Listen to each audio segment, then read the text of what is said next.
दोस्तों, इतिहास केवल पत्थरों पर लिखी कहानियां नहीं, बल्कि इंसानों की सोच, संघर्ष और सपनों का प्रतिबिंब होता है।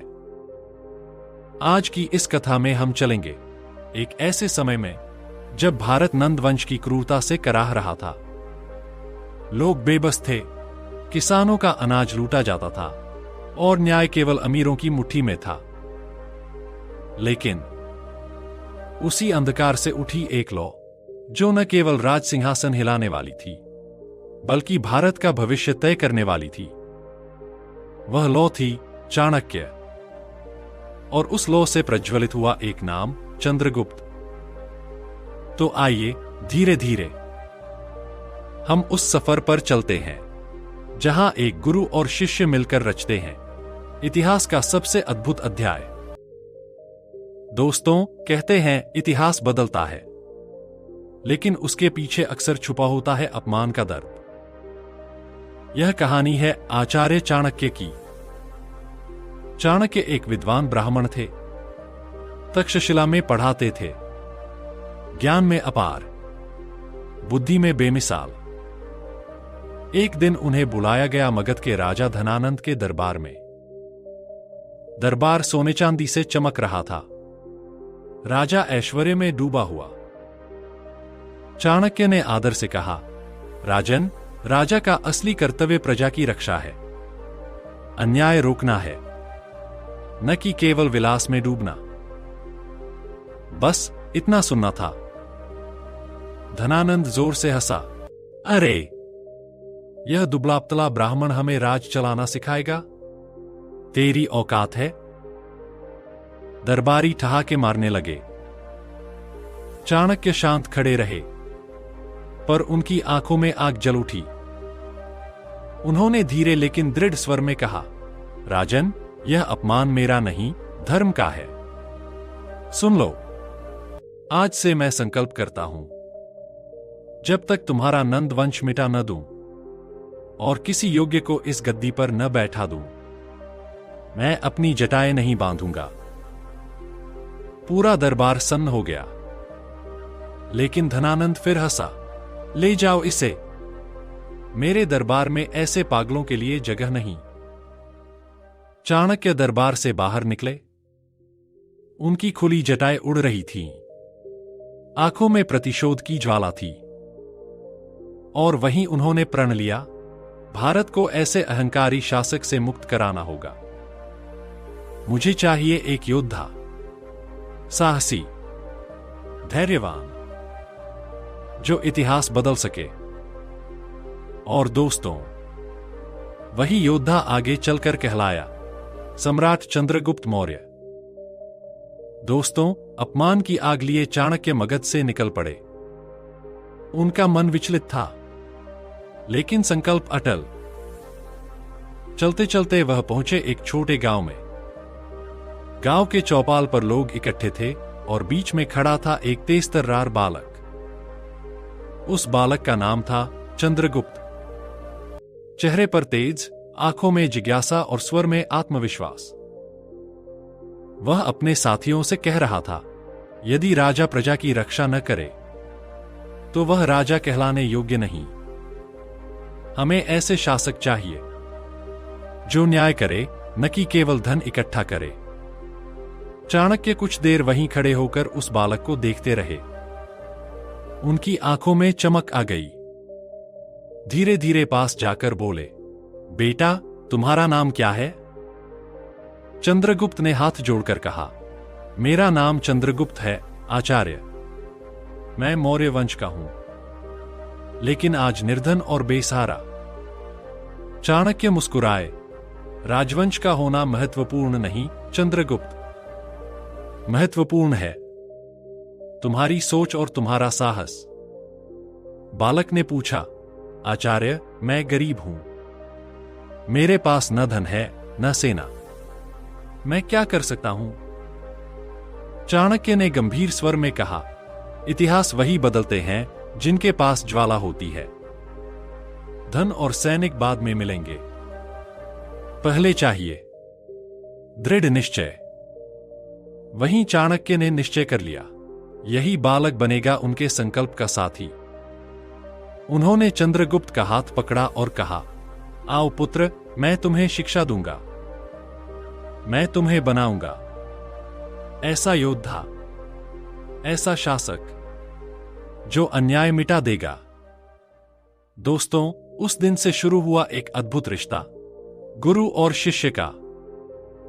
चाणक्य और चंद्रगुप्त की यह जोड़ी आगे चलकर बदलने वाली थी पूरे भारत का इतिहास। दोस्तों, उस दिन से चंद्रगुप्त का जीवन बदल गया। अब वह केवल गांव का एक उत्साही बालक नहीं था, अब वह चाणक्य का शिष्य बन चुका था। आचार्य चाणक्य उसे लेकर अपने गुरुकुल पहुंचे। गुरुकुल का वातावरण अलग ही था। वहां अनुशासन था, कठोर साधना थी और ज्ञान की गंगा बह रही थी। चंद्रगुप्त पहली ही रात सो न सका। उसके मन में सवाल थे। क्या वह सचमुच कभी राजा बन पाएगा? क्या वह अपने लोगों के लिए न्याय ला पाएगा?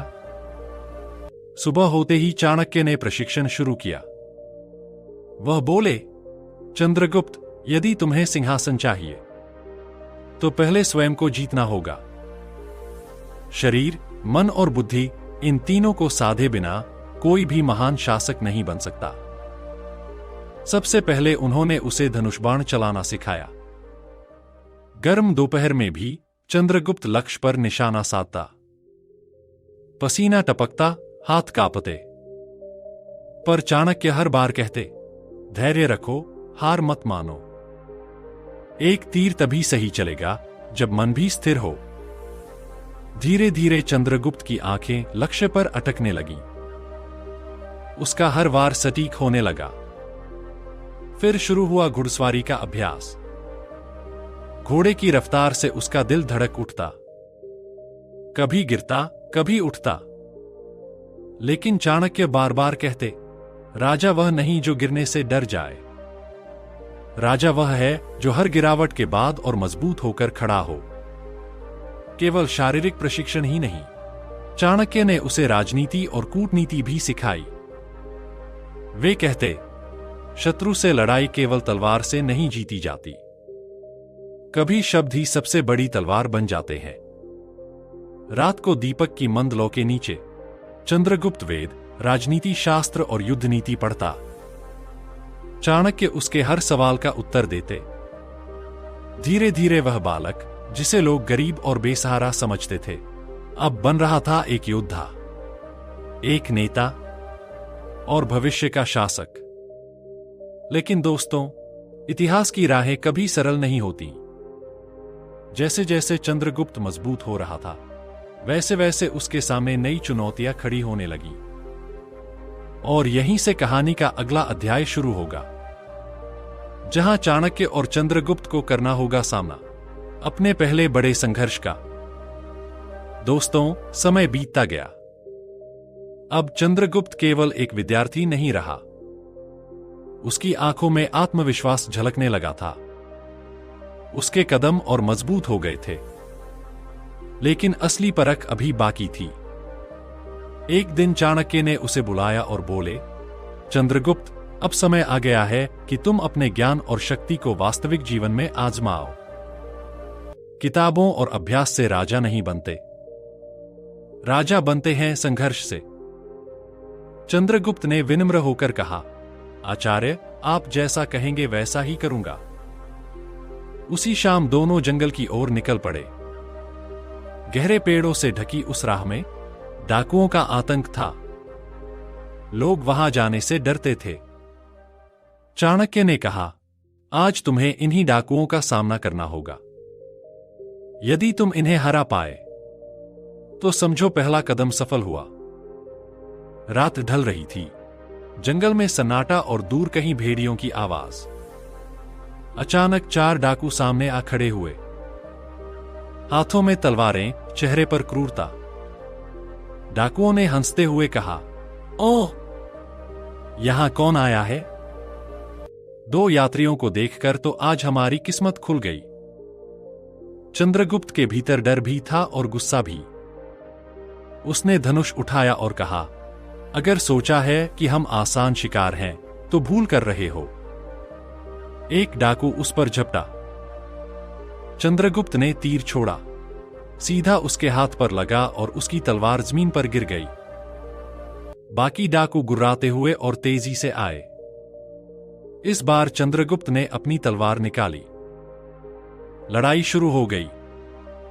धूल उड़ रही थी, तलवारें टकरा रही थीं, और हर बार चंद्रगुप्त की परीक्षा ले रहा था। वह गिरा, चोट खाई, लेकिन फिर उठा। आखिरकार उसने तीनों डाकुओं को मात दे दी। लड़ाई के बाद चाणक्य मुस्कुराए और बोले, शाबाश चंद्रगुप्त, आज तुमने साबित कर दिया कि केवल किताबों का ज्ञान ही नहीं, बल्कि साहस और धैर्य भी तुम्हारे भीतर है। याद रखो, एक राजा का सबसे बड़ा गुण यही है कि वह हर परिस्थिति में अपने लोगों की रक्षा कर सके। चंद्रगुप्त थका हुआ था, लेकिन उसके चेहरे पर गर्व की चमक थी। उसने आचार्य से कहा, गुरुदेव, अब मुझे यकीन हो गया है कि मैं अपने लोगों की रक्षा कर सकता हूं। मगर क्या सच में मैं कभी सिंहासन तक पहुंच पाऊंगा? चाणक्य ने उसकी आंखों में देखते हुए धीमे स्वर में कहा, हां चंद्रगुप्त, तुम्हारा भाग्य तुम्हें उसी ओर ले जा रहा है। लेकिन याद रखो, यह सिर्फ शुरुआत है। अभी और बड़े संघर्ष आने वाले हैं। और दोस्तों, यहीं से शुरू होती है अगली कड़ी, जहां चंद्रगुप्त और चाणक्य को टकराना होगा, मैदान जंग में और राजनीति की गहरी चालों में। दोस्तों, उस रात जब चंद्रगुप्त ने जंगल के डाकुओं को हराया, वह सिर्फ एक जीत नहीं थी, वह उसका आत्मविश्वास था, उसकी किस्मत का पहला दरवाजा था। सुबह की पहली किरणों में चाणक्य ने उसे गांव ले जाकर कहा, अब तुम्हें केवल लड़ाई नहीं लड़नी, बल्कि लोगों का दिल जीतना है। एक राजा की असली ताकत उसकी सेना नहीं, उसका प्रजाप्रेम होता है। गांव वाले धीरे धीरे इकट्ठा हुए। किसान, स्त्रियां, बच्चे, सब चाणक्य और चंद्रगुप्त को देख रहे थे। उनकी आंखों में उम्मीद थी, लेकिन साथ ही डर भी। डर इस बात का कि क्या कोई उन्हें नंदवंश के अत्याचार से बचा पाएगा। चंद्रगुप्त ने आगे बढ़कर कहा, भाइयों और बहनों, मैं आपका दुख देख रहा हूं। आपकी मेहनत की कमाई आपसे छीन ली जाती है, आपकी बेटियां सुरक्षित नहीं, और आपके सपने बार बार कुचले जाते हैं। लेकिन अब समय बदलने वाला है। अगर आप मेरा साथ देंगे, तो मैं कसम खाता हूं कि आपके हक के लिए लड़ूंगा। गांव वालों के बीच सन्नाटा छा गया। कुछ देर बाद एक बुजुर्ग किसान उठा और बोला, बेटा, अगर सच में तू हमारी रक्षा करेगा, तो हम तेरे साथ हैं। दोस्तों, यहीं से शुरू हुआ चंद्रगुप्त का असली सफर, एक विद्यार्थी से लेकर सेनानी तक, और सेनानी से लेकर महान सम्राट तक।